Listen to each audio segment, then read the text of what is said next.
I spent a few hours at the New Mitchelton Library a week or so back looking through their shelf full of books about religion. There is a new translation and commentary on this book, The Egyptian Book of the Dead by Dr. Ramesses Salim. It's a translation of the Papyrus of Hunoffer for those who are interested, with photos of pyramids and Egyptian wall art thrown in. The Book of the Dead is full of words to be recited and enacted by the living to help the dead on their journey through the underworld. Interesting stuff. So if you've tragically lost grandma, or if you've just wrapped up your dead pharaoh, these will be the words to say to help them find the garden of reeds and true peace. The right words to say, the right ritual, the right time to get the right results.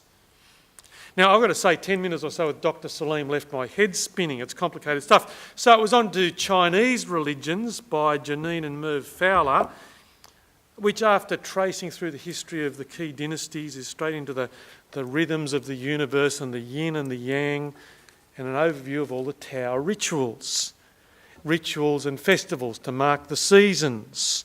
And it's all apparently trying to restore balance, cosmic harmony. Now, in practice, the book says, and this is quite interesting, these days ordinary people in China tend to mix and match. They've got so many religions to choose from, so they take a little bit of this and a little bit of that, a bit of Taoism, a bit of Confucianism, mixture of all sorts of gods and spirits and philosophies, but typically they all have their shrines, their holy places, and similar principles like washing your hands in a fountain, throwing money in the pool to bribe the local spirits. There is a god for everything in China, even the kitchen god. And twice a day there'll be family sacrifices to the kitchen god, where as part of the cooking routine, mum will present a sacrifice of some sort, some incense, a bowl of rice or fruit, particularly some sticky rice for the kitchen god to glue up his mouth so he won't gossip to the other gods and let them into family secrets. Every now and then, if you're Chinese, you'll go to the big temple and the incense burner, and you can burn your joss sticks, which carry up your pleas to the god of your choice. Now, at that point in the library, I'm getting to the book called The A to Z Guide of the Catholic Faith, which again was chock full of ritual washings and incense and ceremonies as well. Which got me thinking, it's probably why you get so many people saying things like, all religions are basically the same, aren't they? All looking for things to do, ways to do them to get God's attention, whoever you conceive God to be. Shape certain outcomes by your behaviours, the right words, the right actions, done in right ways at right times. To which I want to say this morning, after that quite long introduction, if you think that Jesus was into any of that sort of stuff, then you are mistaken. It's maybe an astonishing thought when you see all the rituals and cathedrals and ornate vestments that have become part of Catholicism and Anglicanism and Presbyterianism as well. But if you think Jesus was a religionist, and that's a word I've just made up for today's talk, but if you think Jesus is interested in that religion stuff, I want you to look at these chapters of Matthew's Gospel with me for a few minutes and think again. Because if you think Jesus was a religionist, I want to put this politely, you're mistaken. In fact, if you think God himself is impressed or moved by the stuff we call religion, you might need to rethink that as well. If you think doing particular things at particular times in particular ways is the way to God's heart, then you have got God all wrong. Which I want you to notice, first of all, is something that the Old Testament prophets said over and over again, especially the prophet Hosea, who, speaking for God, puts it like this. He says, "What can I do with you, Israelites? Your love is like the morning mist, like the early dew that disappears. For I desire mercy, not sacrifice, and acknowledgement, rather than burnt offerings." I want merciful hearts, not a bunch of sacrificed animals. I want mercy, not a bunch of empty religious words. Now, it's a terrible picture back then. These Israelites, hundreds of years before Jesus, they are the worst of both worlds. You see, they are religious. They're doing their religious stuff, but at the same time, they're absolutely corrupt. It's a city of evildoers. It's the priests, says Hosea, they are crooks. They're the worst of the worst. There are wicked schemes everywhere. There's unfaithfulness, there's prostitution, there's crime. The innocent are condemned, the guilty walk free. That's Israel, says Hosea. And there is no mercy. And yet they think that by banging on a bit of religion on the surface, that by going through the motions, that by going to church a bit, taking a sacrifice, taking the animal down to the temple, that somehow by that stuff it gives them license to do whatever they want. And by the time of Jesus, hundreds of years later, nothing has changed. Have a look at the Pharisees who are dogging the footsteps of Jesus here in Matthew chapter 9. Jesus at this point has just healed a quadriplegic, and he's annoyed the law teachers and the Pharisees by saying he's not just healed the guy but forgiven his sins as well. And now he's going to irritate the hyper-religious Pharisees even more by systematically breaking all their religious rules. Now, I don't know how to really explain the Pharisees in our terms. They're not priests as such. They're kind of like the Taliban. They're kind of like hyper-vigilant church elders with authority to stand behind you and critique everything you do. Imagine taking an elder with you to work every day just to check what you're doing. They're kind of like a political party whose one campaign platform was being rigorously religious, being absolutely precisely obedient to every law from the scriptures they could find, every law and requirement they could think of. And not just doing it themselves, but making everyone else do it too. And they thought that way God was going to bless them and restore their national glory. And so here is Jesus, Matthew 9 verse 9, breaking rule number 1 by hanging out with all the wrong kind of people. Here is Matthew, the tax collector, sitting at his booth collecting road tax for the Romans. Now, try picturing this as well. You see, Matthew is Jewish, but the exact opposite to a Pharisee. The Romans are in charge in Israel, they have been for years, and Matthew says, forget about religious purity, there's a buck to be made. The Romans are in charge, so let's get real about it. I'm going to go and work for the Romans and squeeze tax dollars out of my fellow Jews and keep a nice percentage for myself. Now, religious Jews like the Pharisees hated him for that. And they hated all the other irreligious people that Matthew hung out with as well. And yet, do you notice Jesus calls him? Verse 9, he says to Matthew, follow me. And Matthew does. Right then, right there. This is the same sort of miracle as the lame guy who gets up. This is Matthew. And gets up from his money-making tax booth and literally walks behind Jesus, shuts up shop on the spot. And then he takes him home for dinner. And you'll see there in verse 10, many tax collectors and sinners came and ate with him and his disciples. Now you might have noticed this is the first in a little pair of stories, and each one features a question, it features an objection. It's a question in the end about being religious and what it looks like. The first question, verse 11, the Pharisees are asking the disciples to explain the behaviour of Jesus.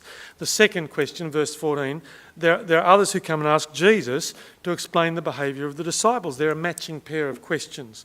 So question 1, here it is, mixing. When the Pharisees saw this, verse 11, when they see the kind of irreligious, sinful people Jesus is eating with, they ask the disciples, why does your teacher eat with tax collectors and sinners? People who by our religious standards are meant to be excluded. At which point Jesus says this, look at his words. He says, I'm not here to help the self-righteous. I'm not here to fix the healthy. I'm here for the kind of people who know that they've got a problem, who recognise their sin problem. See, the point is everyone has got a sin problem. It's just that not everyone knows it. And Jesus says the solution for people like that, it isn't to avoid them and stay ceremonially pure like the Pharisees, and it isn't to lump them with a bunch of religious rules and procedures. The solution is Dr. Jesus. who's not a doctor, as we saw last time, who's come first and foremost to cure diseases, but to forgive sins. And then he quotes to them from the prophet Hosea chapter 6, the words we just saw. Here's a lesson for the Pharisee guys. They think they're so smart. Verse 13. But go and learn what this means. You're the Old Testament experts. What did God mean, do you reckon, when he said, I desire mercy, not sacrifice? Now, he's using sacrifice there, I think, to wrap up. I think all the religious stuff the Pharisees are so very good at, they've got it perfect. It's just that they've got no mercy. They've got religion down to a fine art, and yet they're doing it with a hard heart. Jesus says, I haven't come to call the righteous but sinners. That's who I'm here for. Except there are no righteous, only self-righteous, like the Pharisees. So here's question 2, this time put to Jesus about his disciples. It's a question from the disciples of John the Baptist who are doing it tough with John out in the wilderness, living on locusts, going hungry, harsh treatment of the body. Now that's a feature of lots of religions. And it's interesting, while the Old Testament just sets out 1 or 2 fast days for Israel, the Pharisees and the disciples of John have this in common, that they decide to do better. They're fasting almost all the time. Then John's disciples came and asked him, verse 14, how is it that we and the Pharisees fast often, but your disciples don't fast? In fact, it seems just the opposite. Your disciples go partying with tax collectors and sinners. How come your disciples celebrate while we're so religious about our fasting? Well, here's the answer, verse 15. When I'm around, says Jesus, there's everything to celebrate. So why be in mourning? That's fasting. It's a religious grief ritual. Pharisees trying to attract God's attention with their sincerity. God doesn't want that. He wants mercy, not sacrifice. And here's Jesus standing right among them. He says, it's not a funeral, it's a wedding. The bridegroom is right here, right now. How can the guests mourn? Although he says, and this is a hint of what's coming in a few chapters' time, this is a hint of where the story's heading. He says the time will come when the bridegroom will be taken away from them, then they'll fast. There's a time of grief coming for the disciples when they will see him nailed to a cross, when they will see him dead and buried in a tomb. But the good news is it's only going to last 3 days. In the meantime, Jesus says, God is not that interested in your fasting. He says it's like trying to patch up an old shirt. It's like trying to put new wine into dried up old wineskins. He's saying the old religious ways of Israel, they are being superseded, which means they'll have to learn to think in whole new ways that go beyond just being religious. Because you see, God is interested in mercy, not sacrifice. Mercy, not a petty piety that separates you from sinners and has you constantly looking down on everyone else. Mercy, not fasting in the desert. And it's a mercy for sinners that's going to take Jesus all the way to the cross. Now look, there's one more section on the same kind of theme, and I want you to step over to the start of chapter 12 to see it. This little Matthew series, we're pulling together a few threads about how people are mistaken about Jesus.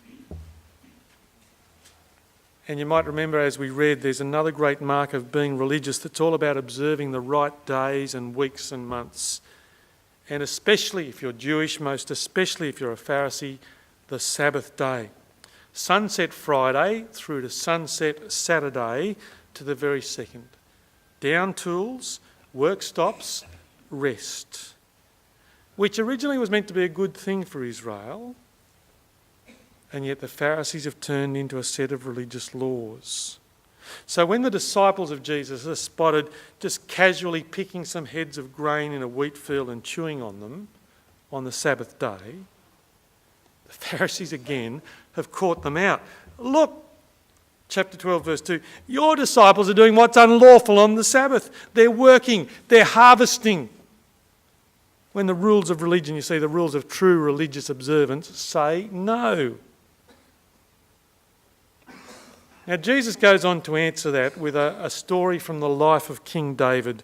You can go back and read it in the Old Testament. But the story goes when in the old days, when he and his men were hungry, they took the ritual bread from the temple and made sandwiches for lunch because of their pressing need.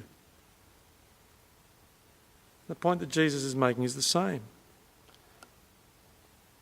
And the verse that he goes on to quote them is the same one as before. You see it again, Hosea chapter 6 verse 6. These Pharisees, they are very religious, and yet they're missing the point. What does God want from them?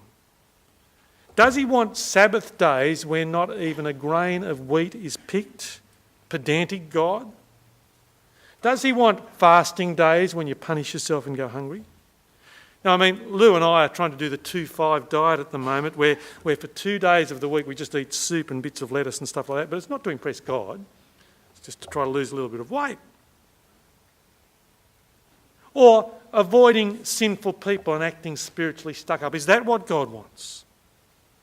Look at it again from Hosea 6, the second time that Jesus quotes exactly the same passage to the Pharisees, because you see, they still don't get it. Of course they don't. God says, I desire mercy, not sacrifice. Pick it up from verse 7. If you had known what these words mean, I desire mercy, not sacrifice, you wouldn't have condemned the innocent. For the Son of Man is Lord of the Sabbath. Which to the Pharisees, of course, sounds incredibly arrogant. Me, I'm the Son of Man, I'm bigger than all that stuff. Me, overruling all your fasting with celebration. Just because I'm here, says Jesus. Overruling your Sabbath rules just because I'm here. And it's not religion like that I'm here for. So if you think Jesus is a religionist, if you think he's interested in Sabbath rules and fasting rituals, if you think he's interested in ceremonies and cathedrals, you're mistaken. If you think that Jesus is looking for you to get all religious, if you think that's what Christianity is, then you're mistaken about that as well. Maybe you're someone who's that way already, and you think that because you've been baptised or christened and you take communion and you turn up to church and you're a clean living person with clean living friends and you listen to 96.5 and you vote Family First and you're a member of the Australian Christian Lobby, you're thinking that's what it's all about. That's Christianity 101 and you're passing with flying colours. You think that? You're mistaken. Just like the Pharisees were. See, if you bring it all together for a moment, what is Jesus looking for? What are you going to look like if you're with him? What's going to define a follower of Jesus if it's not all this stuff of being outwardly, ritually religious? The simple answer is this. You will look like a forgiven sinner who shows mercy to others. Step one, you came to him a sinner and you were hungry to meet him. It's funny, isn't it, when you look back at the party in Matthew's house, full of the sort of people who have just messed everything up, full of the sort of people who aren't quite safe, and yet they're drawn to Jesus like a magnet. Because you see, they know their need and they know where to find it. They are hanging off his every word. They have come to doctor Jesus, not because they're so righteous, but because they know they are not. And at some point, if you're on this journey with Jesus, at some point, that was you. Let me put that another way. At some point, that had to be you, if you're going to count yourself a Christian. That's the starting point. Church is a hospital for sinners. Maybe you're someone who's just turned up regularly at visiting hours at the hospital for sinners with flowers and chocolate. But at some point, you see, you've got to be diagnosed and admitted. Forgiven sinners only. Which is a very humble starting point, isn't it? And it's the perfect platform for the next bit, which is showing mercy. Being from the heart a mercy-filled person. Now, you can't fake that, can you? And in fact, it's a very natural consequence of step one, isn't it? Or it should be. Jesus tells a parable somewhere else, a guy who's been forgiven a huge debt, and then he bumps into a guy later who owes him just a little bit and won't forgive it. Jesus says it doesn't work.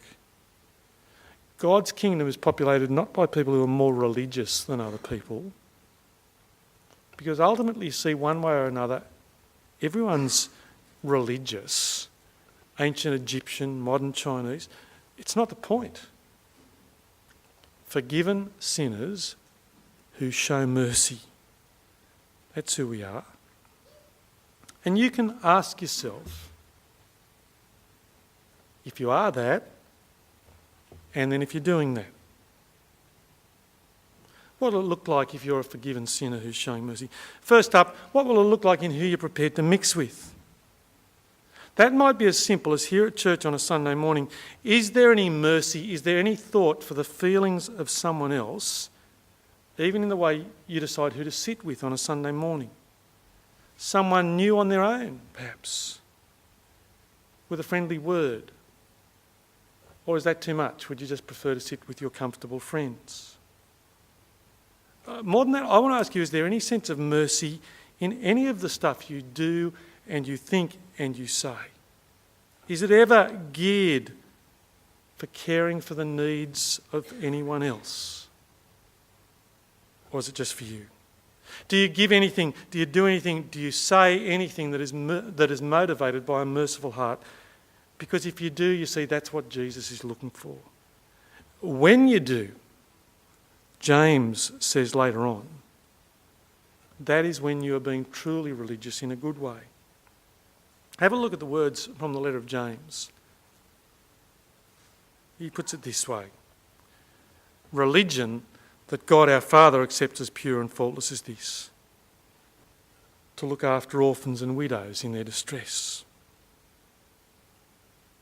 The Pharisee sees the refugee and says it's their own fault. Sees the unemployed and says it's their own bad choices. Sees the marginalised and says they need to clean up their act so they're acceptable. And you can say all those things I've noticed and still appear very, very religious in all the ways Jesus despises. If you think Jesus came so we could all dress up and do rituals, or so we could all point the finger at people and act better than they are, or to make us fast for Ramadan or only eat fish on Fridays, you're mistaken. Think again.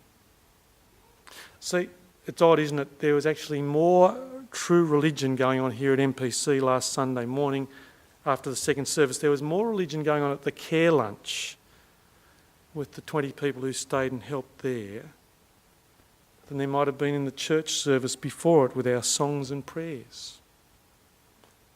That's how God likes it.